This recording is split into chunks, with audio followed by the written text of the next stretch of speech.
प्यारे साथ संगत जी, प्यार से बोलिए धन्यकार जी। सतगुरु माता सुदीक्षा समिंदर हरदेव जी महाराज की जय। निरंकारी राजमाता गुरु वचन अवतार की जय। प्यार से बोलिए धन्यकार जी। सत्संग जी, सतगुरु माता जी, राजपिता जी, जहाँ जहाँ भी संत महात्मा रहते हैं सभी के चरणों में शीश रखकर धन्यकार जी प्रवान करना जी। सत्संग जी, जिन जिन संत महात्माओं ने धन्यकार भेजी दतार हम सबके धन्यकार परिवार से प्रवान करना जी।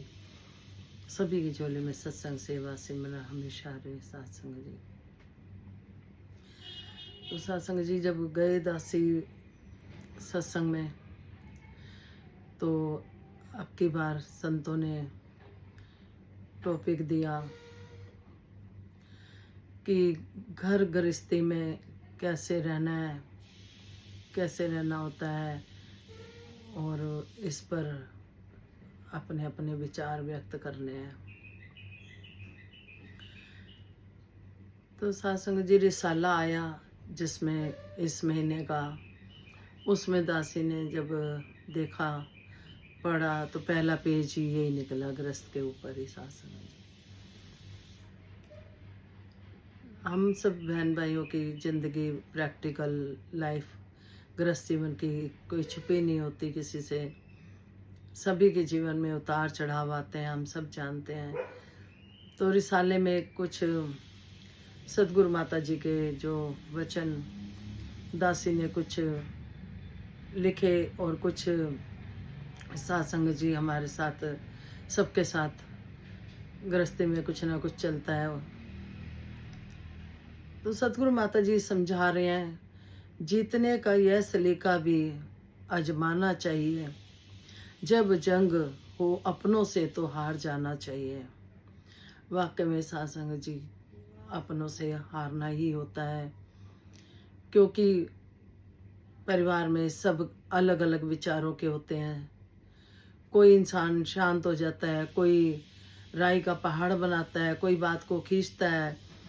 तो माता जी ने यही समझाया कि जो सच्चा संत होता है वो परोपकार से पीछे नहीं हटता।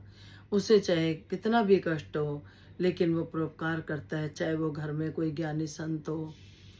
ये सत्संग जी, कोई ना कोई ऐसा समय आता है जब ये सोचकर शांत होना पड़ता है कि हमने गुरु का ज्ञान लिया हुआ है। जैसे ही गुरु की बात याद आती है, वैसे ही हम अपने विचार थॉट्स चेंज कर लेते हैं, सतगुरु के अकॉर्डिंग कर लेते हैं। फिर सतगुरु माता जी जब स्वयं हमारे सतगुरु ही ऐसा समझा रहे हैं, प्रेम क्षमा और ज्ञान से सुलझाने की राह दिखाते हैं, तो सत्संग जी ज्ञान की जरूरत घर में भी होती है, बाहर भी होती है। ज्ञान को लेने के लिए किसी भी चीज़ को सीखना हो, काम को सीखना हो, तो गुरु की आवश्यकता होती है। तो जैसे हमारे पास ज्ञान है, तो सतगुरु माता जी यही समझा रहे हैं कि उसको ज्ञान के तरीके से हम उसे सुलझा लें। जो भी कोई प्रॉब्लम होती है घर गृहस्थियों में, तो उसे ज्ञान के तरीके से हम सुलझाएं। ये इस महीने के रिसाले की सत्संग जी खोलते ही जो विचार आए। फिर कहते हैं, जब विचारों में मतभेद होता है, चाहे वो कहीं भी हो, राजनीति में हो, गृहस्थी में हो, कार्यालय में हो, कहीं भी हो, जब हमारे विचार आपस में नहीं मिलते, वो संघर्ष का रूप ले लेते हैं। और आज की आम दुनिया में जीत हार का दृष्टिकोण, सब जीतना ही चाहते हैं, कोई झुकना नहीं चाहता। सवाए जो सतगुरु का भक्त है उसके सिवा कोई नहीं झुकना चाहता। ये भी कृपा सतगुरु की होती है तो कोई झुक पाता है। फिर जब हमारे सत्संग जी भाव नहीं मिलते, कहीं भी जहाँ भी हम काम करते हैं, आज भी सत्संग जी कुछ ऐसे भी लोग भी हैं जो खाली अपना फायदा देखते हैं, दूसरे का नहीं देखते। ऐसा दासी अपने मुख से कुछ नहीं कह रही, रिसाले में भी लिखा, और हम सबकी प्रैक्टिकल लाइफ में ऐसा होता है। कि कुछ बहुत ही मीठा मीठा बोलते हैं जिनको हम पहचान नहीं पाते। तो यही सतगुरु माता जी का समझाना है कि दृष्टिकोण हार या जीत, ये जो दृष्टिकोण है हमारा कि हार से हमें लगता है कि हम हार गए। संत समझाते हैं जो हार जाता है उसी के गले में हार पड़ते हैं। कहते हैं ना, हारों से स्वागत हुआ। किसी का हम हारों से स्वागत करते हैं, हार पहनाते हैं उसे। हार उसे तब पहनाते हैं क्योंकि वो हार जाता है, तो हार उसके गले में पहनाया जाता है। जो मतभेद करता है दूसरों को हराने के लिए, अब कुछ भी वो करने को तैयार रहता है, दूसरों को कष्ट पहुंचाने के लिए वो तैयार रहता है।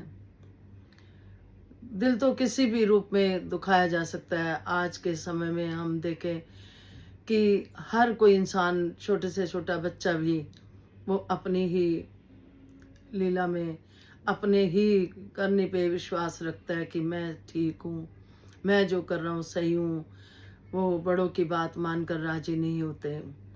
रिसाले में ये भी लिखा हुआ है साथ संगत जी कि खुद को लाभ पहुंचाने के लिए इंसान दूसरों को नुकसान पहुंचाने को राजी हो जाता है, सिर्फ जीतने के लिए।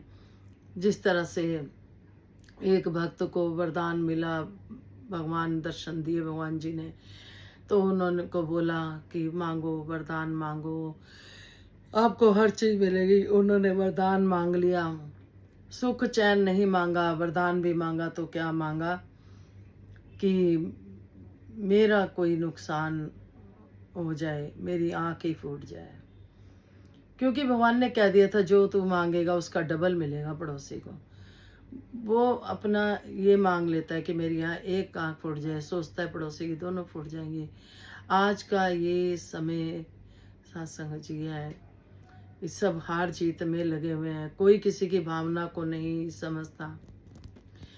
चाहे कोई इंसान सही भी हो, लेकिन आज की पीढ़ी खुद को सही बताती है, मान के राजी नहीं होती, क्योंकि सबको लगता है हमारा अपना अपना जीवन है। फिर तीसरा आता है सत्संग जी, सबसे सकारात्मक दृष्टिकोण, कि सबका भला हो। इस भाव से कोई कर्म किया जाता है कि सबका भला हो। ऐसा समूह बनाया जाता है, ऐसा संगति बनाई जाती है जिसमें विचारधारा चलती है कि कैसे औरों को सुख पहुंचाया जाए। तो अब की बार रिसाले में ये जो आया आप जी के चरणों में रखा, और ये तो सत्संग जी लिखा हुआ, लेकिन हमारी प्रैक्टिकल लाइफ भी हम सब जानते हैं। परिवारों में सत्संग जी आज के समय में कि एक दूसरे के लिए कुछ सोचना करना तो दूर की बात, सोचते भी नहीं, सब अपना अपना सोचने में लगे हैं। एक सतगुरु है जिन्होंने ज्ञान दिया है, एक भक्त ज्ञान की दृष्टि से सब कुछ ठीक कर लेता है, क्योंकि उसे भरोसा होता है, विश्वास होता है, जो भी होता है ठीक होता है। ये प्रभु जो करता है ठीक करता है, तो कोई गलती होगी वो क्षमा करना। और दासी यही कहेगी, हम सबको सच्चे भाषा बुद्धि देना, विवेक देना, जैसे जीवन देना चाहते हो वैसा देना। सबकी घर गृहस्थियों में सुख शांति बनी रहे, सबके बच्चे आज्ञाकारी बने। तो दातार कृपा करे, मेहर करे। अपनी को आजाद रखने के लिए इसीलिए सत्संग जी आश्रम में छोड़ा हुआ है अपने पेरेंट्स को।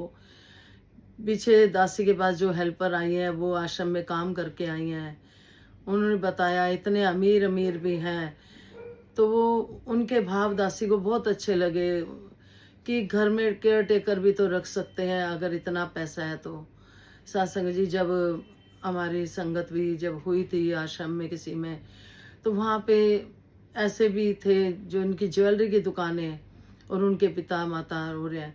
सिर्फ आज के बच्चे अपनी सत्संग जी किस वजह से, ये तो निरंकार को पता है, सच्चे बादशाह सब अपना अपना सोच रहे हैं। बड़े बुजुर्गों की कोई नहीं सोच रहा, कोई नहीं देख रहा कि बीज कैसा बो रहे हैं। क्योंकि वो गीत भी आता है कि जैसा करते हैं वैसा इस सृष्टि का नियम है कि वो लौटाती है। हमें पता नहीं चलता, हम अपने आप को सोचते हैं हम सही हैं, आज के बच्चे भी सोचते हैं सही है, लेकिन ये समय आने पे सत्संग जी फिर याद आता है कि हमने किसी के साथ क्या करा था। स्वर्ग नरक सब यहीं पे है। जो जिन घरों में सत्संग जी माहौल सही नहीं, कला क्लेश है, कुछ है, नेचुरली उसको नरक कहा जाएगा। जहाँ पे एक दूसरे की बात को माना जाता है, एक ने कहा दूसरे ने मानी, दोनों ब्रह्म ज्ञानी, उस घर को सत्संग जी स्वर्ग कहते हैं। नरक स्वर्ग किसी ने नहीं देखा, किसी ने आके नहीं बताया। श्राद्ध करते हैं, खाने हम श्राद्ध में पूछते हैं, जो सामने बैठा उसको हम नहीं खिला रहे, उसके मन को नहीं देख रहे, और हम फिर श्राद्ध पे फिर पंडितों के पास जाते हैं कुछ परिवार, तो फिर वो बताते हैं पंडित जी की पितरों का दोष है। फिर सत्संग जी पितरों को मनाने के लिए पूजाएं पाठ की जाती हैं। क्यों ना पहले ही अपने बड़ों को, पितरों को क्यों ना पूजा जाए, क्यों ना उनके आशीर्वाद लिए जाएं जीते जी, बाद में हम पितरों की पूजा वगैरह करें। तो ये सारे भ्रम लेके सतगुरु ने हमारे दूर करे, और यही कहा कि जीते जी अपना कर लो जो भी आपने सेवाएं करनी है, घर परिवार में हो, बाहर हो, परोपकारी जीवन जी लें। तो दातार कृपा करे, सच्चे बादशाह अपने चरणों से जोड़े रखना, कभी वो काम मत कराना जिससे कि जो आपको अच्छा ना लगे। भक्त खुद सह कर भी दूसरों को खुशी दे देता है। सच्चे बादशाह सबको बुद्धि देना, सब्र संतोष शांति देना, घर परिवारों में खुशहाली बनी रहे, प्यार बने रहे। तो यही प्रार्थना, यही याचना, जैसे राजमाता ने मांगी, सुख सारे दुनिया दे पा दो सबदी झोली च, फिर भी मिलाई रखी संतां दी टोली च। प्यार से बोलिए धन निरंकार जी। निरंकारी मिशन विचारधारा बदलता है, कोई धर्म नहीं बदलता। यहीं आकर सारी समझ सूझ बूझ सुख मिलते हैं। धन निरंकार जी। विश्व का कल्याण हो, हर घर में ज्ञान हो। सतगुरु माता सुदीक्षा जी कृपा करे, सबके मुख पे सतगुरु का गुणगान हो। धन निरंकार जी।